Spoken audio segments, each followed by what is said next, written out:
mangangaral, kailangan maipakita mo kung may kaugnayan ka sa umpisa. Dapat nakaugnay ka, nakasuso ka dun sa link. Kumbaga sa tubo, nandun ka sa, nakadugtong ka dun sa reservoir, na ang tubig na nanggagaling sa'yo, yung authentic na galing dun sa reservoir. Baka mamaya, yung tubig nang gagaling sa'yo, nahukay doon sa sewage system, yung palang mga pinaghugasan ng kung sino-sinong mga tao, doon pala naduktong yung tubo mo, ang ipinapainom sa'yo ng pastor mo, lahat ng basura ng impyerno, ay delikado kaligtasan mo nun. Kailangan ma-establish na yung mangangaral, ang kanyang ginagawa, nakadugtong dun sa umpisa. Bakit kailangan ganun? Kapatid na Luz. Kasi dun mo ma-establish na nanggaling sa Diyos ang ipinangangaral mo. Kasi ano yan eh, duktong-duktong yan eh. Diba? Yun ang mensahe ng una nating paksang pinag-aralan kaninang umaga. Kailangan ng mangangaral, maduktong ang kanyang pangangaral sa umpisa, sa pasimula.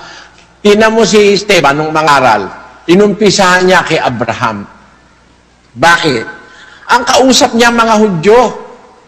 Alam naman ng mga Hudyo, galing sila sa lahi ni Abraham. Kaya nag-umpisa kay Abraham. Hindi niya na kailangan umpisahan pa kay Adan dahil alam ng mga Hudyo, sa kay lahi ni Abraham sila nang galing eh. Di ba? Kaya inumpisahan ni Esteban kay Abraham. Si Lucas naman, kumuhintil naman si Lucas, ang kanyang pangangaralan naman ay hintil din na si Teopilo. Inumpisahan naman niya yung pangangaral niya kay Adan at saka sa Diyos. Si Kristo ay pinanganak ni Jose. Si Jose pinanganak ni Eli. At si Eli naman pinanganak ni Jane, ni Hane. Pinanganak naman ni Melki, ni Levi, ni Matat. Pinanganak ni Matatias, ni Nage. Si Esli, si Nahum, si Amos, si Matatias. Pagkababalik tayo. Kababalik, nakarating kay Enos, kay Seth, kay Adam, at sa Diyos. Ang ibig sabihin, kung ibabalik natin yung, basahin mo ng Asislos ang umpisa, doon sa kay Lucas. Ang pangangaral kasi ni Lucas, nag-umpisa siya, siya kasi ay hintil. Ang pangangaralan niya, si Teopilo na hintil din. Ang sabi niya doon sa Lucas 3, nang si Jesus ay magpasimulang mangaral, magturo, may gulang na humigit kumulang sa 30 taon. Ayon sa sinasapantaha, si Jesus ay anak ni Jose, ni Eli, ni Matat, ni Levi, ni Melki, ni Jani, ni Jose, ni Matatias, etc. Tuloy mo si Luz. Ni Amos, ni Nahum, ni Esli, ni Nage, ni Maat, ni Matatias, ni Semei, ni Jose, ni Huda, ni Juana, ni Reza, ni Zorobabel, ni Sealtiel, ni Neri, ni Melki, ni Adi, ni Kosam, ni Elmodam, ni ni Jesus, ni Eliezer, ni Jorim, ni Mata, ni Levi, ni Simeon, ni Huda, ni Jose, ni Honan, ni Eliakim, ni Melea, ni Mena, ni Matata, ni Natan, ni David, ni Jesse, ni Obed, ni Boaz, ni Salmon, ni Naason, ni Aminadab, ni Aram, ni Esrom, ni Fares, ni Huda, ni Jacob, ni Isaac, ni Abraham, ni Tare, ni Nakor, ni Serug, ni Regan, ni Paleg, ni Heber, ni Sela, ni Kainan, ni Arpaksad, ni Sem, ni Noe, ni Lamek, ni Matusalem, ni Enok, ni Hared, ni Mahalalel, ni Kainan, ni Enos, ni Set, ni Adam ng Diyos. Inugat ni Lucas ang kanyang pangangaral sa umpisa sa Diyos. Tapos ngayon ipinangangaral niya si Jesus. Ano na ugnayan ni Lucas para siya makaral ng pangaral ni Jesus? Saan siya naugnay? Naugnay siya kay San Pablo. ang authority ni Lucas nang gagaling kay Pablo. Sabi ni Pablo, si Lucas lamang ang kasama ko. Ipagsama mo si Marcos sapagkat napapakinabangan ko siya sa ministeryo. Ang sabi ni Pablo kay Timoteo, si Lucas lamang ang kasama ko, sabi niya. Kaya si Lucas kasama ni Pablo. At dahil si Pablo may kahalalan sa Diyos, may kahalalan din si Lucas. Nakaugnay siya sa authority Naintindihan mo ba yung puntong gusto kong ipunto, kapatid na Luz? Opo, nakita ko po dito awa ng Diyos, yung sinasabi ninyo, na yung autoridad, kung isa-isahin po yung inisa-isa ni San Lucas, wala naman po doon yung pangalan niya eh. Pero hindi ibig sabihin, hindi siya connected. Kung hindi, konektado din po si San Lucas dahil kay San Pablo. Dahil si San Pablo ay apostol ng Panginoong Hesukristo, at si Lucas ay kasama ni San Pablo, kaya nakalink din po si Lucas. Sa although siya ay kaisa-isang sumusulat sa Biblia na hintil, hindi siya Hudyo. Siya ang isang kaisa-isang sumulat ng Ebanghelyo na hintil siya, at ang sinusulatan niya si Teofilo na hintil din, ay may karapatan siyang magsulat at may karapatan siyang mangaral kasi nakaugnay siya kay Pablo na apostol ni Hesukristo, na si Kristo galing sa Diyos. Tama ba? Tama po. Ang katunayang ipinakita niya yung pinagdaanan ng lahi ni Kristo. Si Kristo anak ni Jose, si Jose na anak ni Eli, at si Eli na anak ni Jose, ni Gianni, ni Melki, ni Levi, ni Matat, paatras, na anak ng Diyos. Ibig sabihin, ang karapatan ng pagkatagapangaral ni Lucas galing sa Diyos. Amen po. Kita mo, kapatid na Dani? Opo, ganun po pala yun. Si Juan, ganun din. Nang mangaral si Juan, pinakita niya ang kanyang kaugnayan kay Kristo. Nang pasimula siya, ang berbo sumasa Diyos, ang berbo'y Diyos. Nagkatawan tao, berbo. Nakita namin ang kanyang kaluwalhatian. O di nakasama sila ng berbo. May karapatan bang mangaral ngayon si Juan? Meron po. Bakit? Nakasama po siya mismo ng berbo. Ayon. Halimbawa, kung ako naman ngayon ang tatanungin, may karapatan ko ba namang mangaral Suryano? Kung maipakita ko na nakaugnay ako kay Kristo, maniniwala kang meron akong karapatan. Opo.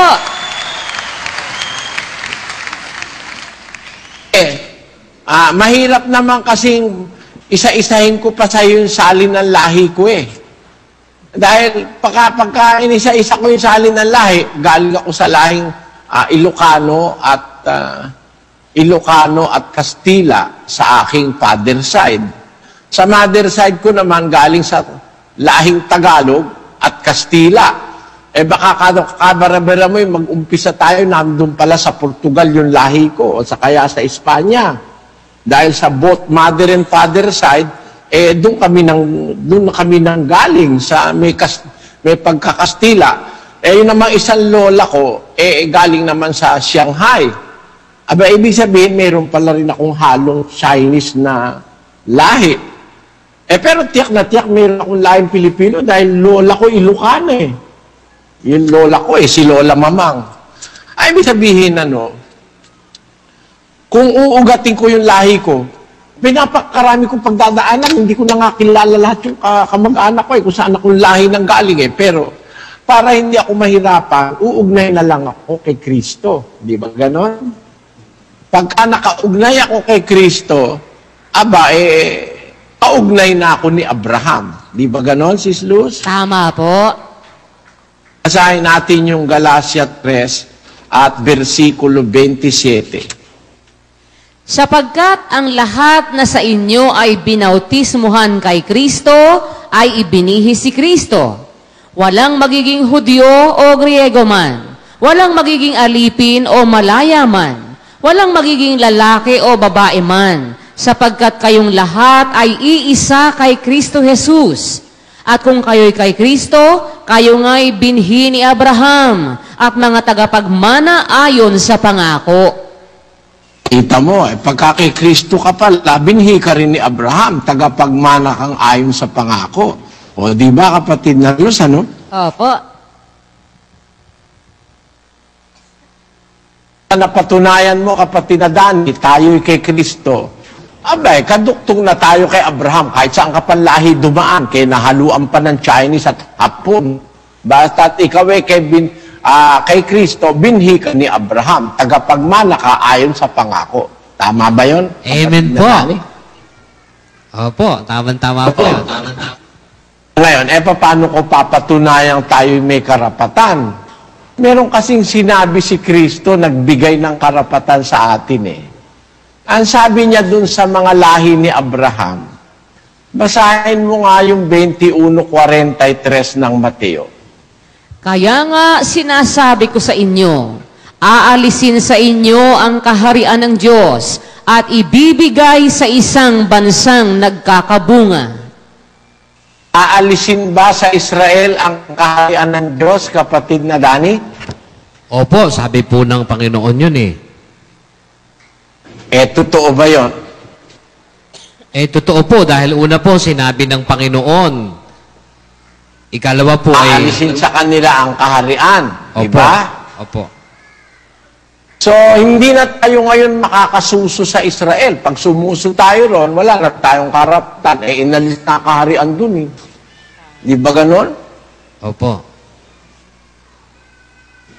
Kaya yung mga nagtatag ng iglesia, pilit na dumuduktong sa Israel, Church of Christ, 33 AD. Naka, wala na. Patay ka dyan. Di ba ganon, kapatid na Dani? Opo, ay wala na, inalis na po sa kanila. Kaya pag doon ka dumugtong, wala ka nang maaapuhap doon, kundi yung mga bagay na hindi na sa Diyos. Kaya yung mga nagsasabing Hudyo pa sila hanggang ngayon, ay patay kayong bata nyo. Patay kayo dyan lahat. Kasi wala na dyan ng kaharian eh. Sabi ni Kristo, aalisin sa inyo ang kaharian ng Diyos at ibibigay sa isang bansang nagkakabunga. Andito ngayon ang pag-asa. Ang kailangan ngayon, kumbaga inalis yung bola doon sa grupo ng Tanduay, ang bola ngayon nandun sa Crispa, di ba? O para makakuha ka ng bola, sa Crispa ka mang aagaw, kung agawan. Pero kung di naman agawan, at ipapasa sa'yo ni Jaworski, may bola ka. Di ba ganun yun, kapatid na Luz? Ganun nga po. Aalisin ng kaharian sa Israel, bibigay sa isang bansang nagkakabunga. Ang ating tuklasin, ang Pilipinas ba bansa? Bansa po. Ang tanong ko, kapatid na Luz, ibibigay sa isang bansang nagkakabunga ang kaharian. Ang Pilipinas ba bansa? Bansa po. Hindi ka ba tutol na ang Pilipinas bansa, Bradani? Hindi po, dahil bansa po talaga ang Pilipinas eh.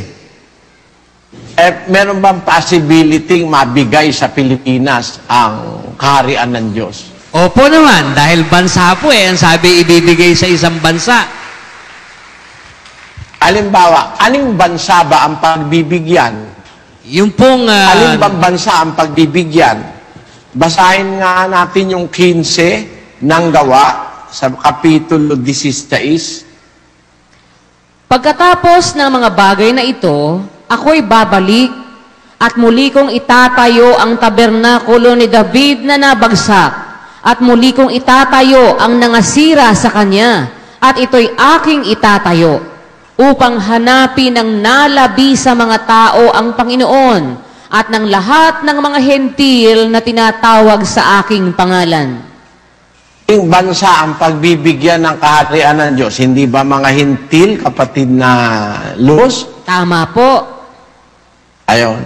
Kasi ang pangako ng Diyos, babalik siya, itatayo niya yung tabernakulo ni David na nabagsak. Pero hindi niya uli sa Israel itatayo. Yung tabernakulo ni David na nabagsak, itatayo niya naman doon sa mga nalabi sa mga tao ng Panginoon.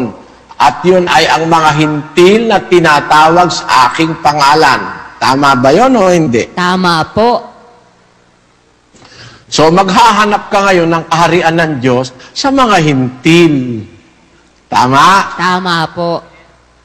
Sa Israel ka pumunta, wala ka sa direksyon, ligaw ka niyan. Inalis na nga ron, bibigay na sa isang bansang nagkakabunga. At yung bansang pagbibigyan, bansa sa mga hintil. Tama? Tama po. Naghahanap ka ngayon ng totoo, ng link mula sa Diyos, sa hintil ka maghahanap. Tama ba, kapatid na Luz? Tama po. Maraming mga bansa sa hintil, kahit saan ka pumunta ngayon, hintil na eh. O saan ka mag-uumpisang maghanap? Basahin natin ang Malakias 1:11. Sapagkat mula sa sinisikatan ng araw hanggang sa nilulubugan niyaon, magiging dakila ang aking pangalan sa mga hintil at sa bawat... Magiging dakila pala yung pangalan ng Diyos ng Israel sa mga hintil. Saan mag-uumpisa ang pagkadakila ng pangalan niya? Mula sa sinisikatan ng araw.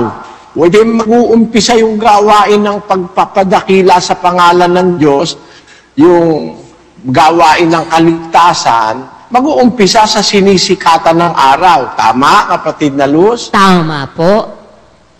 May pag-asa na ba tayo dyan? Meron po. Bakit? Kasi po, nandito tayo sa lugar na sinisikatan ng araw. At tayo hintil. Unang-una tayo hintil. Yun ang sinasabi ng direksyon ng hula. Pagkatapos, mag-uumpisa yung pagkakilala sa pangalan ng Panginoon sa sinisikatan ng araw. Ngayon, hindi natin dapat i-discount yung possibility na ang sinisikatan ng araw, yung east o yung silangan, maraming bansa dyan. At mas east sa atin ang Hapon. Mas east pa, mas napaka-east ng Hapon. Kasi actually, ang Hapon ang tinatawag sa geography o sa history na land of the rising sun. Kasi ang unang-unang sikat ng araw, tumatama sa lupain ng Hapon. Pero ang sabi sa Biblia, mula sa sinisikatan ng araw, magiging dakila ang pangalan ko sa mga hintil. Kung ang Hapon, kasama sa possibility, siyasatin natin ang kasaysayan ng Hapon. Sa kanila ba ay sumikat at dumakila ang pangalan ng Diyos ng Israel? Kahit na sila yung unang-una sa mga sinisikatan ng araw na bansa, pangalawa lang ang Pilipinas Unang-una talaga, Haponin, tinatamaan ng sikat ng araw. Pag sikat ng araw sa horizon, ang unang-unang lupaing tinatamaan ng araw, ang Hapon. Pero, ang ibig bang sabihin, dun sa Hapon nga nangyari yung hula? Hindi. Bakit? If we are going to look back to the history of the Japanese people, ang mga Hapon, hindi sa pangalan ng Diyos ng Israel naniniwala. Naniwala sila kay Buddha. So, hindi sila yung kandidato dun sa hula. Ang Pilipinas, nandito rin naman sa silangan Alin ang mas malaki ang possibility katuparan? Hapon o Pilipinas? Mas malaki ang possibility ng Pilipinas. Kasi, ang Pilipinas, nandun din sa sinisikatan ng araw, at dito, natanyag ang Biblia. Ang Hapon, hindi ganun Sa Hapon, at saka miski ngayon, hindi ganyang karami ang tao naniniwala sa Biblia at sa pangalan ng Diyos ng Israel. The two major religions in Japan is Shintoism and Buddhism. They have been coexisting for several centuries and have even complemented each other to a certain degree. Most Japanese consider themselves Buddhist, Shintoist, or both. So, ang Hapon ay hindi kinatuparan ng hula na diyan mag-uumpisa yung pagdakila ng pangalan ng Panginoon sa bansang mga hintil. Natupad diyan sa ating bansa, kapatid na Luz. na kung tawagin sa history, is the only Christian country in Asia. While I do not agree that the Philippines is a Christian country, I believe that in the Philippines, there are people who have known the greatness of the name of the God of Israel.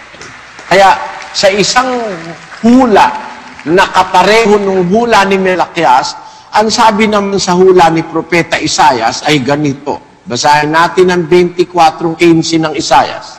Kaya't luwalhatiin ninyo ang Panginoon sa silanganan, sa makatwid bagay ang pangalan ng Panginoon, ng Diyos ng Israel sa mga pulo ng dagat. Kaya sa silanganan, sa mga pulo ng dagat. Tamang-tama sa Pilipinas ito Sa silanganan, sa mga pulo ng dagat, luluwalhatiin ang pangalan ng Diyos ng Israel. Hindi si Shinto, hindi si Buddha ang niluluwalhati natin, kundi ang pangalan ng Diyos ng Israel. Ngayon, pag naipakita ba natin ito, meron tayong karapatan? Meron tayong karapatan. Sa Pilipinas, meron. Kasi ang Pilipinas, nasa silangan. May hula na lilitaw ang pagdakila sa pangalan ng Panginoon ng Diyos ng Israel. May hulang lilitaw yan sa silangan. O di nasa Pilipinas na tayo. Pagdating naman sa Pilipinas, yan dahil nag-aagawan. Nakikipag-agawan si Payawan, si Manalo. Kami ang totoo. Kami ang sugo. Ayan, yan ang mga agawan yan Ito pa isa, nakikiagaw sa Kariba, si Kidoy, si Almeda, napakaraming agawan dyan pagdating sa Pilipinas. Lahat na yan sa Diyos daw.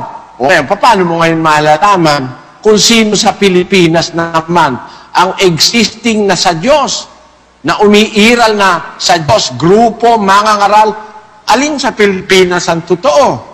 Meron namang pagkakakilan pa. Hindi lang naman pagdating sa Pilipinas tapos na usapan maraming ang agawan Maraming ang kanya-kanya O paano yung pagdating sa Pilipinas, paano natin malalaman kung sino talaga yung kausap ng Diyos na mangangaral at saka mga kaanib. Alam niyo, gusto kong ipapansin sa inyo ito, mga kapatid. Doon sa Isaiah 51:7 hanggang 8. Inyong pakinggan ako, ninyong nakaaalam ng katwiran, bayan na ang puso ay kinaroroonan ng aking kautusan. Huwag ninyong katakutan ang pula ng mga tao, o manglupaypay man kayo sa kanilang mga paglait. Sapagkat kausap dyan, kapatid na Dani. Ang kausap po dito, kapatid ni Eli, yun pong bayan na nakakaalam ng katwiran ng Diyos, na yung puso nila ay kinaroroonan ng kautusan ng Panginoon. Ayun. So, yun ang kausap. Maliwanag. Ano ang sabi ng Diyos dun sa kausap niyang bayan niya?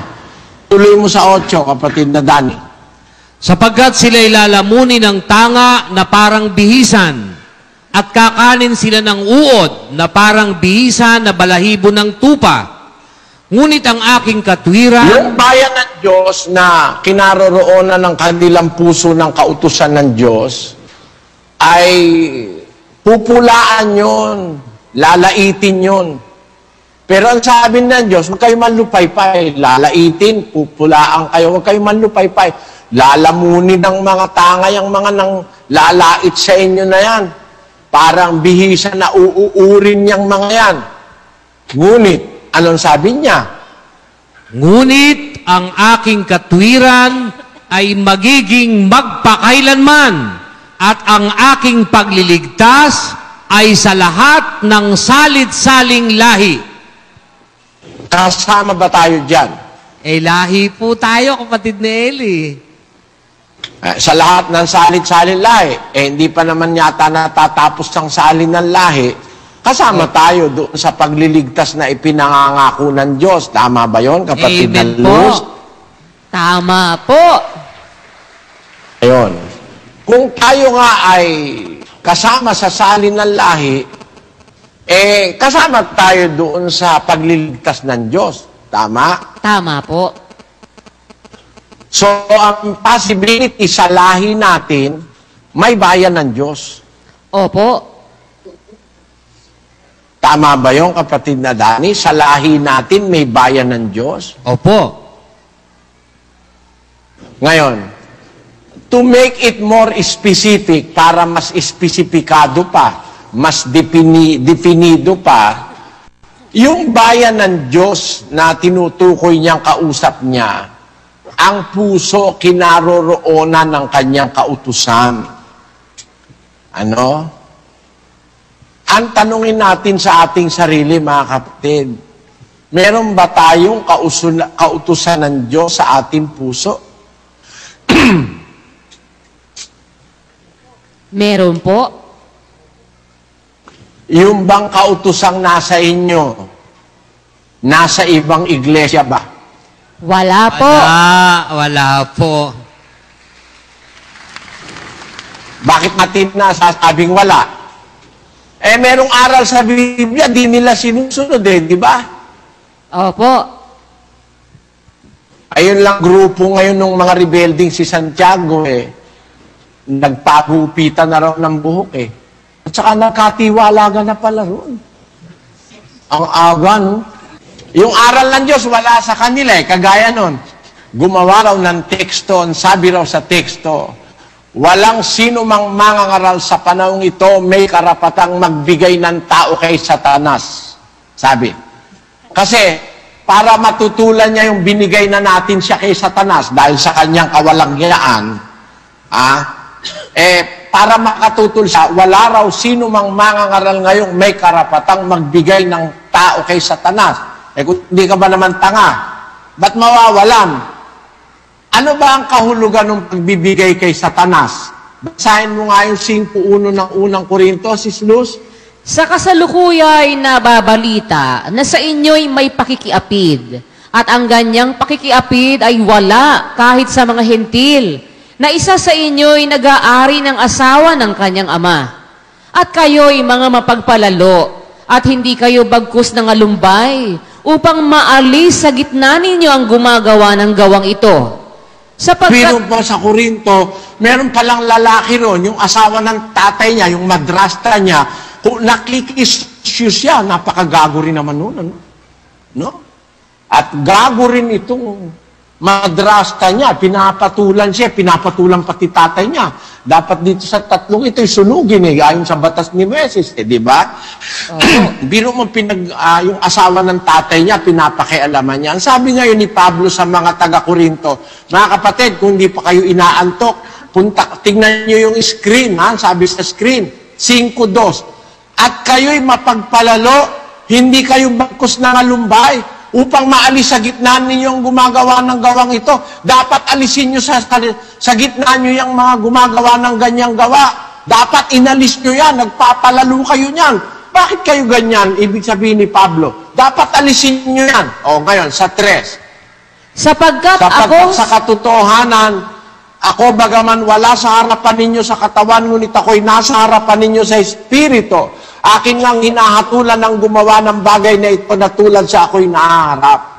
Sa pangalan ng ating Panginoong Hesus, nang nangagkakatipon kayo at ang aking Espiritu, na taglay ang kapangyarihan ng ating Panginoong Hesus, upang ang ganyan ay ibigay kay Satanas.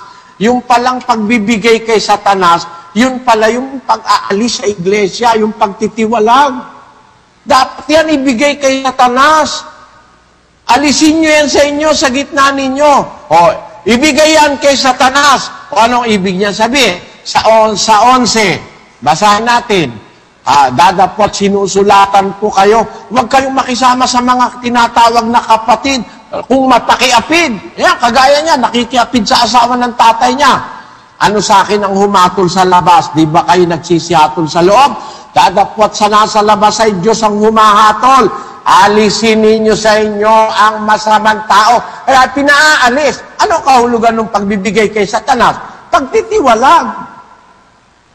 Nagteksto raw si Willie Santiago Walang sino mang mangaral ngayong may karapatang magbigay kay Satanas ng tao. Eh kung di ka ba naman tanga, lalabas, bawal magtiwalag. Kaya sa iglesia nyo, dapat walang tiwalagan. Pero ang nakakalungkot, tiniwalag na siya ni Almet dahil ng babae siya.